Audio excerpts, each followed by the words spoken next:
गिबियावनो गासिबो मिडिया नोंथांमोननिसिम सिकनाजार फरायसालिनि जानानै साबायखर बावनाय थाबाय।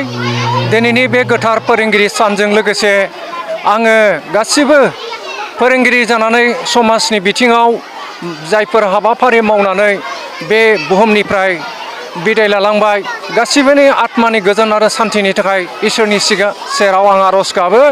लोगोसे जोङो दिनै सिकनाजार फरायसालियाव जोङो थामथि खेब नैबे फोरोंगिरि सानखौ जों दिनै फालिनो हादों आरो बावहाय आं गिबियावनो जोंनि गासिबो जोंनि बे सिकनाजार फरायसालिनि प्रिन्सिपालजों लोगोसे लोगो फोरोंगिरि आरो जोंनि बे कमिटिनि मेम्बार्स साफ्रोमबो लोगो मावथिफारिया बिथांमोननिसिम साबायखर बावो आरो इयुनाव जोङो नैबे सिकनाजार फरायसालि गायसननायनि गेजेरजों जोंहा मोनसे थांखि दङ।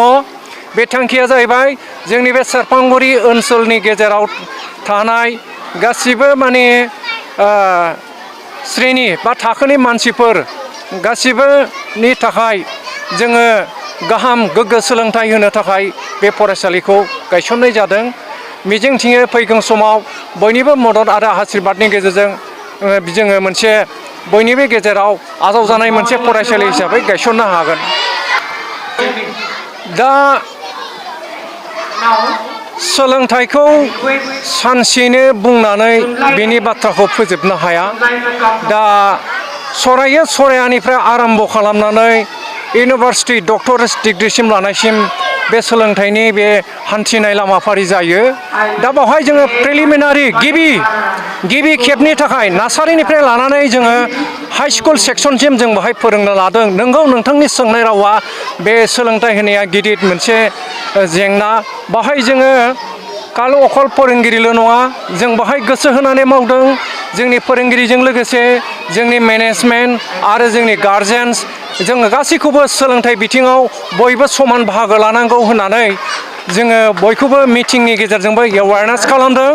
जाहाथे स्कुलाव फोरोंनायनि उनावबो न'आवबो जाहाथे गथ'फ्रा फोरोङो आरो स्कुल मेनेजमेन्ट हिसाबै मेनेजमेन्ट कमिटियाबो नांगौखिनिखौ मेनेज खालामो। जों गासिखौबो दा बाहाय लोगो लालायनानै समान बाहागो लालायनानै सोलोंथाइखौ जौगाखांहोनो थाखाय जोङो जबरदस्ति नाजागासिनो दं आरोखि बेवहाय।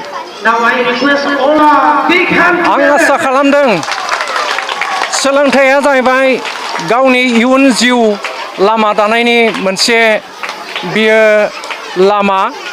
खारन स्कुलाव फैनानै सोलोङाबा गासिखौबो रोंनो हाया, न'आव थानानै जों गासिखौबो सोलोंजोबनो हाया।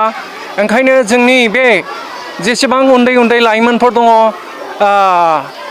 नार्सारिनिफ्राय लानानै कलेज लेभेलसिम जोंनि स्कुलनिल' नङा, आं गुबुन फरायसाखौबो बुंदों जाहाथे सोलोंनांगौखौ बैसोजों लोगोसे जि समाव जायखौ सोलोंनांगौ बेखौ जाहाथे सोलोङो आरो जि समाव गेलेनांगौ बे समाव गेलेयो, जि समाव मेथाइ खननांगौ मोसानांगौ बे समाव मेथाइ खनो आरो मोसायो। आं बेखौनो आसा खालामो। खारन समजों लोगोसे गासिबो हाबाफारिया सोमोन्दो दंजोबो, समजों लोगोसे मावबाबो जौगालांनो हायो।